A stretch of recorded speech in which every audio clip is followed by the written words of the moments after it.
ডোরা কেক জীবনে খাইছে শুধু লাল ফালাইছে আসো শিখাই দিই। ভাবলাম কপির বিটারের সাথে একটা এগ বিটার আছে, এটা দিয়ে আজকে কাজ চালাবো। Let's try.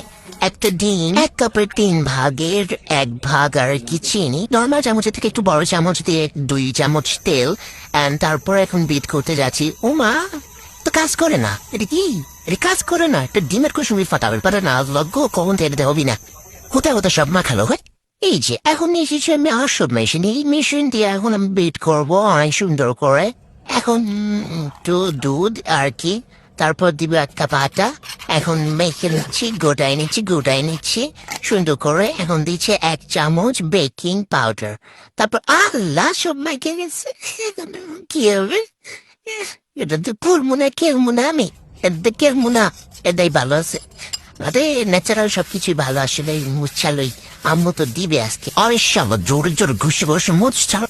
তারপরে এখন এত পাতলা হলো কে? আর একটু হাঁটা লাগবে, কিন্তু হাঁটা নাই।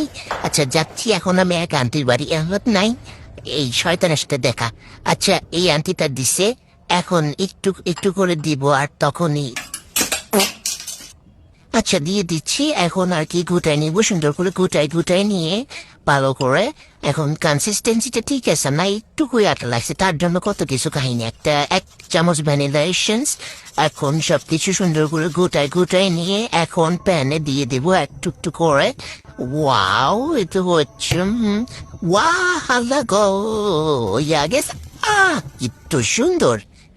সবগুলো ভাজা হয়ে গেছে, এখন আমি অনেক বড়, তাই এখন নিউট্রেলা দিব একটার মধ্যে, নিয়ে তার সাথে আরেকটা লাগাই। এখন বানাই নিব ডোরা কেক। এই তোমার ডোরা কেক খাইছে জীবনে? দেখো এত সুন্দর হয়েছে, এত মজা হয়েছে, ইয়ারেল্লাহ মাশাল্লাহ। তোর এত মজা হয়েছে কে? তো কে মজা আল্লাহ।